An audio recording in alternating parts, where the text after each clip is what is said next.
Do a little tribute to Chuck Berry. He passed away a few days ago. He was 90 years old. Chuck Berry. He lived a long life and it was a prolific life too. One of the inventors of rock and roll. As a matter of fact, some people call him with justification the father of rock and roll. Indeed. I remember somebody told me years ago that, hey, Chuck Berry, he rocked harder than Elvis did. And actually, that's right. Elvis did some hard rocking records, but not to the degree that Chuck Berry did. And Chuck Berry, the Lost 45, that I want to talk about, 30 Days to Come Back Home. That sounds like a country record. Sounds like something that Bobby Bear would do. Well, indeed, it was a tribute record of sorts, a tribute to Hank Williams' country music. That's the thing about Chuck Berry. And this is what I like about people like Chuck Berry.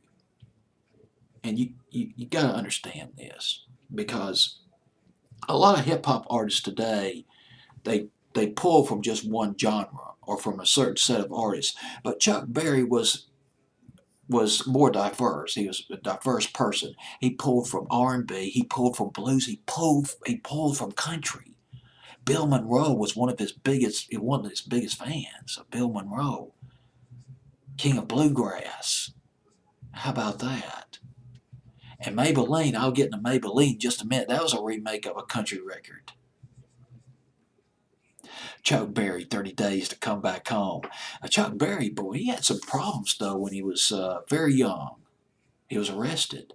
I remember years ago I read that Barry White got into trouble when he was a teenager. He was stealing hoodcats from Cadillacs. Barry White, the maestro, years before he got big, back in the 50s.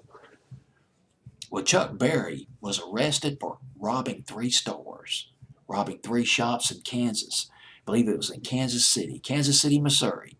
Robbed 3 shops at gunpoint. And then he robbed another person at gunpoint, stole that person's car.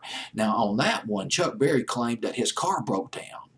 He got out on the road, he flagged down a passing motorist, and he stole his car or their car with a non functional pistol or a fake pistol. Well, either way, he was sent to a reformatory. He stayed there for a number of years. He formed a band, and the band formed a singing group. Singing group got so good that they were able to play outside the detention center. But he was eventually released from the reformatory. It was an intermediate reformatory for young men. Released in 1947, he was 21 years old. And started playing on the side. He started playing some of the blues clubs of St. Louis. By the mid-50s, he was on his way to Chicago. He moved to Chicago. He met Muddy Waters. Muddy Waters referred him to Leonard Chess of the legendary Chess records. Chuck Berry had a repertoire. He had developed a repertoire of mostly blues records, blues songs that he performed. He had been singing the blues since he was in his teens. But there was one country record in that repertoire that drew the attention of Leonard Chess, or at least Chess Records. It was a country fiddle song called Ida Red. It was by Bob Wills. Leonard Chess, his reasoning was this: the R&B market was shrinking. It was time for Chess to diversify. Chuck Berry might be the man. He might be the spearhead of this diversification.